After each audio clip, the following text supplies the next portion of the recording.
Nine सम start कर रहे हैं। देखो नाइन सम हमारे पास क्या है, there is the factory located at each of the two places P and Q. From these locations, a certain commodity is delivered to each of the three depots situated at A, B and C. एक तरीके से ना दो हमारे पास firms हैं P and Q, वो ना सामान डिपॉजिट करते हैं A को भी, B को भी और C को भी, ठीक है। फिर the weekly requirements of the depots are respectively 5, 5 and 4 units of the commodity. यानी कि A, B और C को जो सामान चाहिए ना, A को सामान चाहिए 5 यूनिट, B को चाहिए 5 यूनिट, C को चाहिए 4 यूनिट, ठीक है। While the production capacity of the factories P and Q are respectively 8 and 6 unit, और P की प्रोडक्शन करने की, प्रोड्यूस करने की कैपेसिटी है 8 यूनिट्स की, Q की प्रोड्यूस करने की कैपेसिटी कितनी है 6 यूनिट्स, ठीक है। The cost of transportation per unit is given below. हमें कॉस्ट ऑफ ट्रांसपोर्टेशन दे रखी है कि जब P से A के पास सामान जाता है तो पर यूनिट की कॉस्ट लगती है 16 रुपीज। अगर X यूनिट्स का सामान सप्लाई होगा तो कॉस्ट P से A पे जाने में कितनी लग जाएगी 16x, इस तरीके से। Okay clear. तो देखो हमें इस तरीके के सम को सोल्व कैसे करना है, फ्रॉम टू वाले जितने भी सम होंगे उसको सोल्व करेंगे हम एक ग्राफ, एक डायग्राम सा बना के। ग्राफ वो नहीं कि एक्स एक्सिस वाई एक्सिस वाला, एक डायग्राम बनाएंगे हम, उस डायग्राम की हेल्प से इसको सोल्व करेंगे। कैसे कि देखो सबसे पहले यहां बनाओ P फैक्ट्री, ये हो गई P, और यहां बना दी मैंने कोई Q फैक्ट्री, ठीक है। फिर हमने ले ली कोई A, B और ये हमने ले ली कोई C, जिन पे हमने सामान सप्लाई करना है। अब देखो A की मैक्सिमम कैपेसिटी कितनी है 5 की, B की मैक्सिमम कैपेसिटी है 5 की, C की मैक्सिमम कैपेसिटी है 4 की। इतना इतना सामान ले सकते हैं ये। फिर ये जो P है हमारे पास, P कितना सामान प्रोड्यूस कर सकता है 8 यूनिट्स, Q कितना सामान प्रोड्यूस कर सकता है 6 यूनिट्स का, ठीक है। ये दे रखे हैं। अब मुझे नहीं पता, देखो मुझे सिर्फ इतना पता है कि P ने ना 8 यूनिट बनाए हैं तो उसने इनको सामान सप्लाई करना है, Q ने 6 यूनिट्स बनाए हैं तो वो उसने इनको सामान सप्लाई करना है। अब किसको कितना सामान दिया हमें कुछ नहीं पता, नहीं पता। अब मान लो P ने A को सामान दिया X यूनिट्स, ठीक। अगर P ने A को X यूनिट्स का सामान दे दिया, ठीक है, तो A जो है वो Q से सिर्फ कितना सामान लेगा 5 माइनस एक्स लेगा। क्यों? क्योंकि ये ज्यादा से ज्यादा 5 ले सकता था।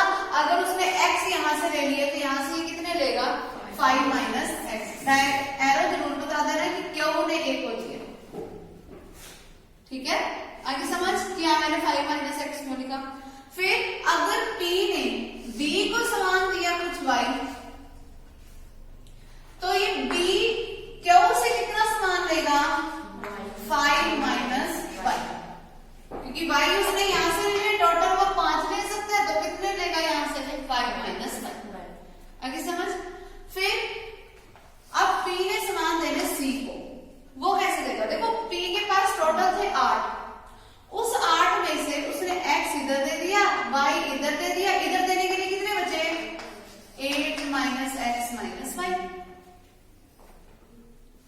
देखो टोटल इसके पास सिर्फ 8 थे, अगर उसने x इधर सप्लाई कर दिए, y इधर सप्लाई कर दिए, तो इसको देने के लिए सिर्फ उसके पास कितने बचे 8 माइनस एक्स माइनस y।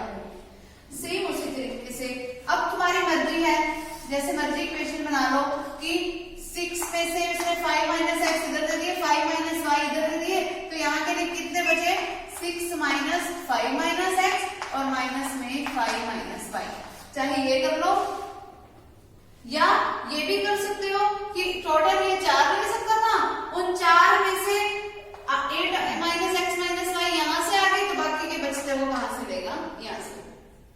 तो वो ऐसा भी बन सकता है कि 4 में से तुम माइनस कर दो 8 माइनस एक्स माइनस वाई, दोनों में से जो मर्जी लिख लो रिजल्ट सेम बनता है। क्योंकि अगर तुम इसको देखो 4 minus 8 minus x minus y को अगर सोल्व करोगे तो 4 माइनस 8 प्लस का x प्लस का y क्या बन गया x प्लस वाई माइनस 4। यहाँ से इक्वेशन बनी। अगर इसको सोल्व करोगे 6 minus 5 minus x minus 5 minus 5, तब क्या बनेगा 6 माइनस 5, फिर क्या बनेगा माइनस माइनस प्लस का x माइनस का 5 प्लस का y, तब भी क्या बनेगा माइनस का 10 प्लस का 6 माइनस का 4, तो ये क्या बन गया x प्लस वाई माइनस 4। तो जो कुछ मर्जी लिख लो, हमारे पास इनको सोल्व करके बनता क्या है x प्लस वाई माइनस 4। आगे बात समझ, तुम्हारी मर्जी पे है तुम इसको लेते कैसे हो। क्लियर। अब देखो, अब मुझे इससे इक्वेशंस बनानी है। देखो हम सप्लाई कर रहे हैं यूनिट्स में सामान, तो ये जो यूनिट्स होंगे वो x जो होगा वो हमेशा ग्रेटर देन इक्वल्स टू 0 होगा। फिर ये जो सामान सप्लाई हो रहा है y, वो भी हमेशा ग्रेटर देन इक्वल्स टू 0 होगा। यहां से तो ये सामान सप्लाई हुआ 8 माइनस x माइनस y, ये भी हमेशा ग्रेटर देन इक्वल्स टू 0 होगा।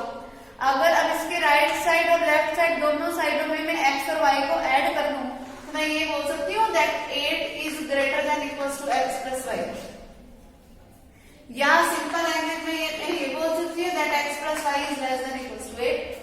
तो ये इक्वेशन मेरे पास ये बन गई। अभी समझ, इक्वेशन ही बनानी है मुझे, इनइक्वालिटीज की फॉर्म बनानी है वो कर गई। फिर यहाँ से मुझे क्या पता चला कि 5 minus x greater than equals to 0 होगा, क्योंकि कोई भी समान 0 से कम तो हो ही नहीं सकता ना, तो इसीलिए 5 minus x is greater than equals to 0। और अगर मैं दोनों साइड पे x ऐड कर दूं, means 5 is greater than equals to x, या मैं ये भी बोल सकती हूँ x is less than equals to 5। फिर इसके लिए क्या आएगा 5 minus y is greater than equals to 0, जिसका मतलब क्या होगा y is less than equals to 5। ये हो गया क्लियर। फिर उसके बाद यहां से क्या बनेगा x plus y minus 4 is greater than equals to 0, जिसका मतलब क्या हुआ x plus y is greater than equals to 4। तो मेरे पास इक्वेशंस बन कौन सी गई, एक तो ये बनी थी, एक हमारे पास बन गई ये, एक है ये, ठीक है, ये हमारे सारी लीनियर इनइक्वालिटीज बन गई। और एक मुझे वो जेड वाली भी बनानी होती है। जेड वाली कहां से बनेगी, क्योंकि मुझे प्रॉफिट को मैक्सिमाइज, ट्रांसपोर्टेशन की कॉस्ट को बताना है, मुझे उसको मिनिमाइज करना है, ट्रांसपोर्टेशन की कॉस्ट। तो मैं कॉस्ट निकाल देते, देखो कॉस्ट यानी कि जेड। देखो जेड क्या है मेरे पास, ये जो टेबल दे रखी है उसमें हमें बोल रखा है कि P से जब A पे सामान सप्लाई होता है ना, तो 1 यूनिट के 16 रुपए लगते हैं। P से जब A पे सामान सप्लाई होता है तो 1 यूनिट के लगते हैं 16 रुपए, तो X यूनिट सामान सप्लाई हुआ तो क्या बनेगा 16x। फिर टोटल कॉस्ट बतानी है ना, चाहे P से जाए सारी जगह पे सामान या Q से जाए, मुझे तो सबका टोटल ही बताना है, ठीक है। फिर जब P से B पे सामान सप्लाई होता है तब लगते हैं 10 रुपीज, और कितने यूनिट सामान सप्लाई हुआ 5 यूनिट्स, तो क्या बन गया 10 रुपए। फिर जब P से C पे सामान जाता है तो 15 रुपीज लगते हैं। P से जब C पे सामान जाता है तो 15 रुपीज लगते हैं, तो 15 के इंटू में क्या आएगा, कितना सामान सप्लाई हुआ 8 माइनस एक्स माइनस वाई, तो इंटू में क्या आया 8 माइनस एक्स माइनस वाई। आगे बात समझ। फिर प्लस में जब Q से A पे सामान जाएगा, Q से जब A पे सामान जा रहा है तो 10 रुपीज लग रहे हैं, कितना सामान गया 5 माइनस एक्स, तो क्या आ गया प्लस में 10 इंटू में 5 माइनस एक्स। फिर प्लस में क्या आएगा 12 इंटू में क्या आएगा 5 माइनस 5, और फिर प्लस में क्या आ जाएगा हमारे पास 10 के इंटू में क्या आएगा ये x प्लस वाई माइनस 4। ठीक है, समझ आ गई बात। अब बस इसको सॉल्व करना है। 16x प्लस 10y प्लस फिर इनके अंदर मल्टीप्लीकेशन करा के हमारे पास x, y और समथिंग कोई कांस्टेंट क्वांटिटी में जो इक्वेशन बनेगी वो मेरे पास क्या बन जाएगा z। क्लियर। इस तरीके से इसकी पूरी लीनियर इनइक्वालिटीज प्रिपेयर हो गई। आगे बात समझ। मेन इसका था ये इक्वेशंस बनाना। ओके, अब हम ग्राफिकल मेथड पे आते हैं 14.3 एक्सरसाइज के बाद।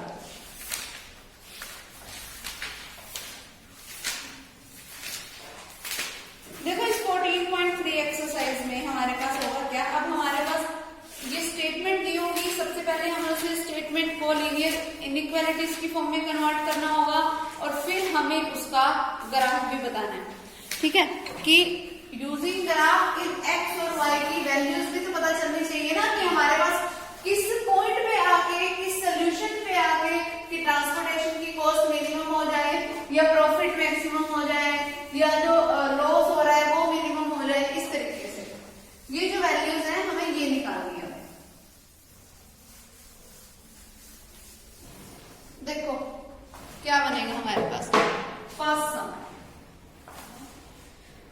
देखो एक company sells two products A and B and makes a profit of ₹40 and ₹30 per unit on products A and B respectively। अगर कोई एक कंपनी है वो दो तरीके के प्रोडक्ट्स A और B टाइप के प्रोडक्ट्स बना रही है और एक यूनिट के प्रोडक्ट पे अगर 40 रुपए और 30 रुपए का प्रॉफिट हो रहा है तो टोटल प्रॉफिट मैं बता सकती हूँ। अगर अगर A टाइप के प्रोडक्ट पे उसने X यूनिट बनाए, B टाइप के प्रोडक्ट पे उसने Y यूनिट्स बनाए, तो टोटल प्रॉफिट क्या हो जाएगा 40x + 30y का, ठीक है। उसने मैक्सिमाइज प्रॉफिट भी करने को बोला ना, देख लो आगे से। तो इसका मतलब Z तो मेरा हो गया 40x + 30y, equation number first. फिर हमें बोला क्या है, the two products are produced in a common production process which has a total capacity of 30,000 man hours, कि जब A और B के जितने भी प्रोडक्ट्स हैं उसको बनाने के लिए 30,000 अगर मैन आवर्स के प्रोडक्शन का टाइम लग रहा है तो it takes 3 hours to produce 1 unit of A। अगर A यूनिट का A टाइप का अगर एक प्रोडक्ट बनाने में 3 आवर्स लग रहे हैं तो हमने X प्रोडक्ट्स बनाए हैं A के, तो कितना टाइम लगेगा टोटल 3x, ठीक है। फिर हमने Y टाइप का एक यूनिट का प्रोडक्ट बनाने में 1 आवर लग रहा है तो टोटल Y यूनिट्स बनाए तो क्या लग जाएगा y। तो 3x + y <= किसके आ गया 30,000। क्यों? क्योंकि ज्यादा से ज्यादा जो टाइम अवेलेबल था हमारे पास वो कितना था 30,000। फिर आगे हमें देखो क्या बोल रहा है, the market has been surveyed and company officially feels that the maximum number of units of A that can be sold is 8,000।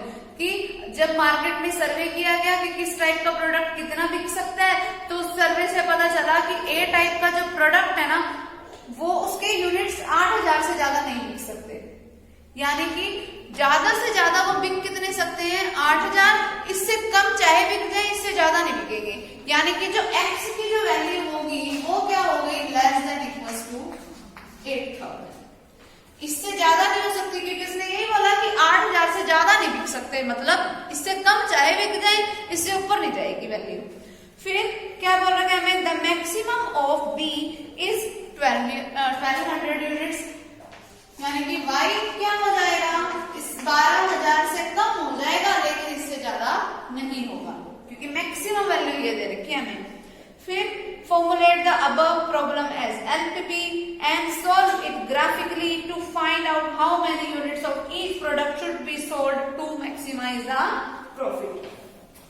Profit को मैक्सिमाइज करने के लिए हमें कौन से टाइप के प्रोडक्ट के कितने यूनिट्स बेचने ही पड़ेंगे ये हमें निकालना है, ठीक है। अब देखो दोनों के दोनों यूनिट्स को बता रहे हैं तो इट मींस कि x और y > 0 भी आएगा ही आएगा, ठीक है। अब मुझे इनको सोल्व करना है। इनको सोल्व करने का तरीका जैसे अपन ने सेम +1 में किया था कि इसको तो एज इट इज रहने देना, जेड पर ही छेड़ना हमने, कुछ भी नहीं करना, सिर्फ जो हमारी ये इनइक्वालिटीज बनी है सिर्फ इनको सोल्व करना है, ठीक है। इसको सोल्व कैसे करेंगे, सबसे पहले इसको हम सिंपल इक्वेशंस में चेंज करेंगे। कैसे कि 3x + y = 30,000 हो गया।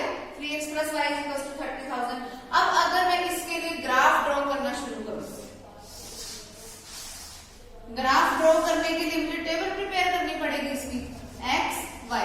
सबसे पहले इस इक्वेशन में x की जगह पे मैंने रख दिया 0। अगर मैंने वही जैसे अपन पहले करते थे, अगर मैं x की जगह पे 0 रखूंगी तो y की वैल्यू क्या आ गई 30,000।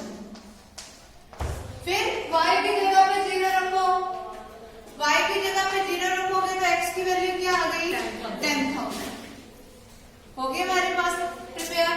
फिर अब अगले वाले पे आ जाओ, अगले वाले क्या है x = 8,000 और उससे अगली क्या है y इज इक्वल्स टू 12,000। इसका तो कुछ करने की जरूरत ही नहीं है, हमारे पास डायरेक्ट वैल्यूज हैं। अब इसको मैं ग्राफ पे शो कर देती हूँ।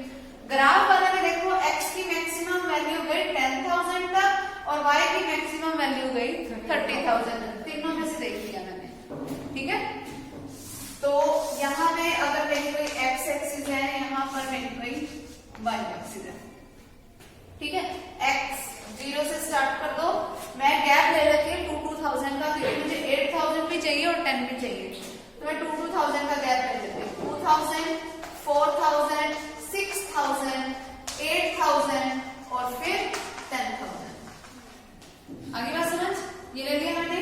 उसके बाद नेक्स्ट y मेरे पास मैक्सिमम गया 30,000 तक का, कितने का मर्जी गैप ले लो भाई, मान लो मैंने लिया 5, 10, 15, 20, 25 और फिर 30,000, ये ले लिया मैंने। ले लिया क्या, गैप लेने के बाद अब देखो हमारे पास फर्स्ट लाइन हम ड्रॉ करते हैं। जब x की वैल्यू 0 है तो y की वैल्यू कितनी है 30,000, यानी कि ये पॉइंट हो गया, क्योंकि y एक्सिस के ऊपर x 0 ही होता है ना, यानी कि ये पॉइंट हो गया हमारा। फिर जब x की वैल्यू 10,000 है तो y की वैल्यू कितनी है 0, तो इसका मतलब ये पॉइंट हो गया हमारे पास। अब इन दोनों को मैंने क्या कर दिया,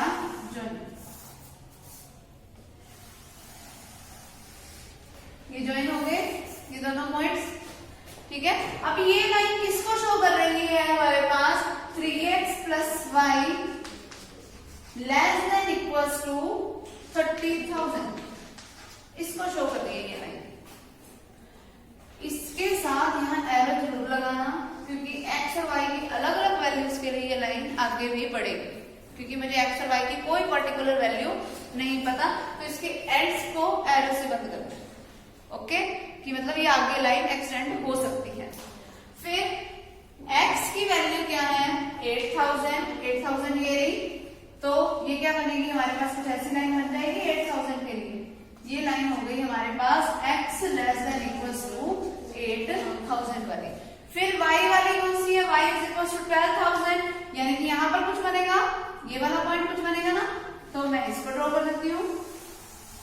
ये हमारे पास कौन सी लाइन हो गई, y is less than equals to 12,000। आगे बात समझ। अब देखो अब मुझे इसका शेडेड पोर्शन फाइंड आउट करना है। अब वो मैं शेडेड पोर्शन कैसे निकालूंगी, देखो जब मैं इस वाले इक्वेशन में फर्स्ट वाले में x और y की जगह पे 0 0 पुट करके देखूंगी, x की जगह 0 y की जगह 0, तो मतलब 0 plus 0 is less than equals to 30,000, जैसे अपन पहले करते थे। ओरिजिन को कंटेन कर रहा है वो, अगर वो ओरिजिन को कंटेन कर रहा है तो इस लाइन के लिए ओरिजिन किस डायरेक्शन में, इस डायरेक्शन में, यही होगा। फिर अगर मैं इस वाले के लिए बात करूं, यहाँ पे x की जगह पे 0 रखोगे तो 0 is less than equals to 8,000, ठीक है। अब यानी कि वो भी ट्रू है, तो ओरिजिन को कंटेन कर रहा है, x इज इक्वल्स टू 8,000 वाली लाइन ये रही, तो इसका ओरिजिन किस तरफ है, इस तरफ। फिर अगर मैं y वाले के लिए बात करूं, y की जगह 0 रखोगे, फिर वही बन गया 0 लेस देन इक्वल्स टू 12,000, यानी कि इसका कहां पे बनेगा, नीचे की तरफ। अब देखो ध्यान से, इस लाइन से मुझे नीचे की तरफ आना है, ये वाली लाइन इसको कहां से जा रही है, यहाँ से, तो यानी कि इसके भी हम इधर आ रहे हैं, इसके भी इधर आ रहे हैं। और एक चीज और थी कि x और y की वैल्यू हमेशा ग्रेटर देन इक्वल्स टू 0 है, क्योंकि अगर हम इसके नीचे आना शुरू हुए तो हम इसके नेगेटिव की तरफ भी तो जाएंगे। लेकिन एक चीज और भी थी हमारे पास कि x और y की यूनिट्स थे, तो वो भी क्या थे, ग्रेटर देन इक्वल्स टू 0, तो इसका मतलब इसका जो शेडेड पोर्शन होगा वो सिर्फ इसी फर्स्ट क्वाड्रेंट में होगा और वो इतना हो जाएगा। आगे बात समझ। जिसके कॉर्नर्स क्या हैं, अब कॉर्नर पॉइंट मेथड का मुझे यूज करना है, जो मेथड हम यूज करेंगे इसको सोल्व करने के लिए उसको बोलते हैं corner point method. Corner point method क्या है कि इसके कॉर्नर देख लो शेडेड पार्ट के, एक कॉर्नर ये रहा जिसको मैंने पहले ही ओ नाम दे रखा है, दूसरा कॉर्नर ये रहा जिसको मैंने नाम दे दिया ए, तीसरा कॉर्नर ये रहा जिसको मैंने नाम दे दिया बी, चौथा कॉर्नर ये रहा जिसको मैंने नाम दे दिया सी, क्योंकि मुझे इस लाइन से ऊपर नहीं जाना, चाहे कितना मर्जी हो जाए, ठीक है। फिर पांचवा कॉर्नर क्या होगा, ये वाला जी। अब A B C D 5 points मुझे पता चल गई। अब ये तुम देख लेना, जब तुम बिल्कुल एग्जैक्ट डिफरेंस लोगे, ग्राफ पे लोगे, कि कभी ऐसे ना हो कि ये वाली लाइन इसके बीच से निकल रही हो, तब उस अकॉर्डिंग एक कॉर्नर कम हो जाएगा, वो तुम चेक कर लेना खुद, ठीक है, एग्जैक्टली कराओ। तो अब अगर मैं बात करूं इनके पांचों के पांचों कॉर्नर्स के कोऑर्डिनेट्स की, तो ओ के हमारे पास कोऑर्डिनेट्स क्या आ गए 0 0, ओरिजिन है क्योंकि ए के हमारे पास कोऑर्डिनेट्स क्या हो जाएंगे, देखो ये वाला पॉइंट 12,000 था जो कि y एक्सिस के ऊपर है, तो इसका मतलब ये पॉइंट्स के कोऑर्डिनेट्स क्या होंगे 0 और 12,000। बी के कोऑर्डिनेट्स अगर अब मैं निकालूं, बी के कोऑर्डिनेट्स मुझे नहीं पता, बी क्या है, इंटरसेक्शन है किसका, इस लाइन y वाली लाइन का और इस वाली लाइन का। बी पॉइंट क्या है, इंटरसेक्शन है 3x plus y is equal to 30,000 वाली लाइन का, और कौन से वाली लाइन का, इस y इज इक्वल टू 12,000 वाली लाइन का। तो यानी कि y की वैल्यू तो मुझे पता ही है 12,000, वो यहाँ पे पुट कर दो, 3x plus 12,000 is equal to 30,000, ठीक है। तो 3x किसके इक्वल आ गया 18,000 के, यानी कि x किसके इक्वल आ गया 6,000 के। इसका मतलब b के कोऑर्डिनेट्स क्या हो जाएंगे, x की वैल्यू है 6,000, y की वैल्यू क्या थी 12,000। आगे बात समझ। फिर उसी तरीके से मैं c के कोऑर्डिनेट्स निकाल लूंगी। c क्या है, इंटरसेक्शन है 3x plus y is equal to 30 का और x इज इक्वल टू 8,000 वाले लाइन का। 3x plus y is equal to 30,000, ठीक है। x की वैल्यू क्या है 8,000, ठीक है, वो यहाँ पे पुट करो, x की जगह पे 8,000 पुट करोगे तो 3 into 8 24,000 plus y is equal to 30,000। तो यहाँ से मुझे y की वैल्यू क्या मिलेगी 6,000, तो c के कोऑर्डिनेट्स क्या हो गए 8,000 एंड 6,000, ठीक है, c के निकल गए। अब मैं d के कोऑर्डिनेट्स की बात कर लेती हूँ। d के कोऑर्डिनेट्स देखो क्या है 8,000 और 0, क्लियर हो गया। सारे के कोऑर्डिनेट्स पांचों के कोऑर्डिनेट्स मुझे पता चल गए। अब पांचों कोऑर्डिनेट्स पता होने के बाद एट पॉइंट 0 0, या मैं सीधा वो लिख दूं एट पॉइंट o, z मेरा क्या बनेगा, देखो z मेरे पास क्या है 40x प्लस 35।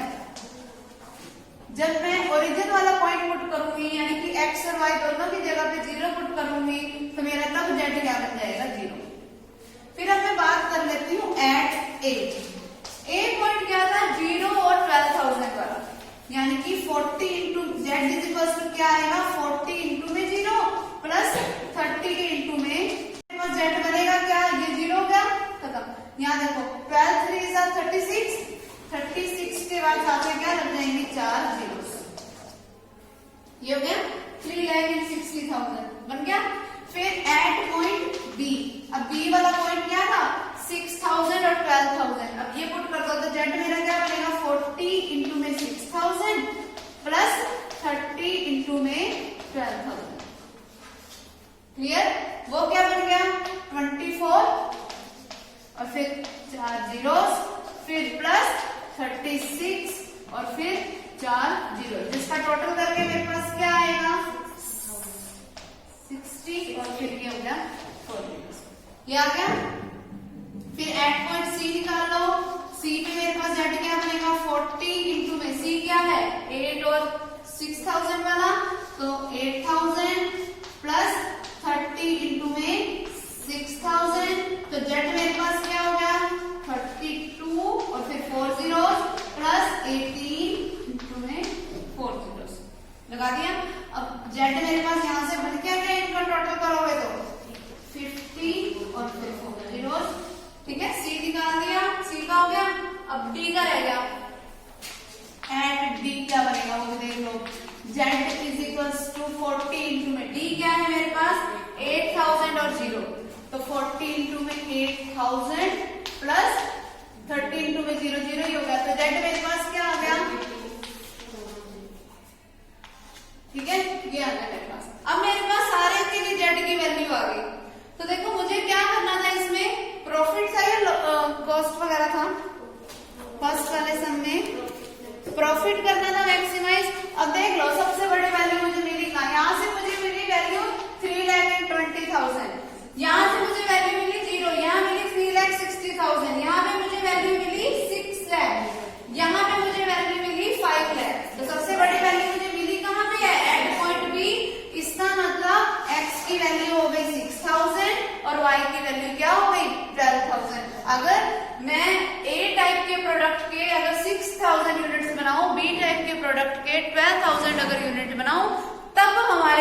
प्रॉफिट होगा वो क्या होगा, मैक्सिमम। क्लियर? इस तरीके से करने हैं अपने सब। ओके, तभी मैंने कहा इसके जितने सम है इसकी कंप्लीट एक्सरसाइज तुमने खुद ने ट्राई करनी है। जो इसकी स्टेटमेंट की हमारे पास इनइक्वालिटीज ना बने वो हम कल डिस्कस करेंगे। कल हम डिस्कस यही चैप्टर करेंगे लेकिन तुम्हारी प्रॉब्लम्स का, ठीक है? क्योंकि इसमें सारा कुछ इक्वेशंस बनाने में, इक्वेशंस हमने 14.1 में सीख ली बनानी कैसे है। अब ग्राफ भी सिंपल है, ग्राफ तो बिल्कुल जो हमारा +1 में था सेम वही है, कुछ डिफरेंट नहीं है इसमें। और इसमें एक चीज नोट कर लेना, जितने ऐसे सम होंगे ना जिसमें ग्राफ अनबाउंडेड हो, अब ये तो बाउंडेड था क्योंकि सारी लाइन से कवर था, जिसमें हमारे पास हो जाए कि ग्राफ अनबाउंडेड है वो सम करते हैं, ठीक है? वो सम हमारे सिलेबस से करते हैं, ठीक?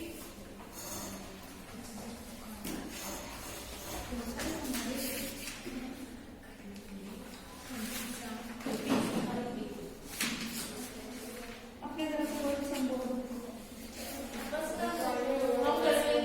अपने आप कर लोगे? फ्रॉम टू वाला कुछ करके बताओ। वैसे तो फ्रॉम टू वाला जो भी अपन ने किया था इक्वेशंस बनाने वाला, चलो ठीक है। फिर इसकी एक्सरसाइज तुम ट्राई करना, फिर कल हम इसकी प्रॉब्लम से डिस्कस करेंगे सारी, ठीक है? ये करके आना।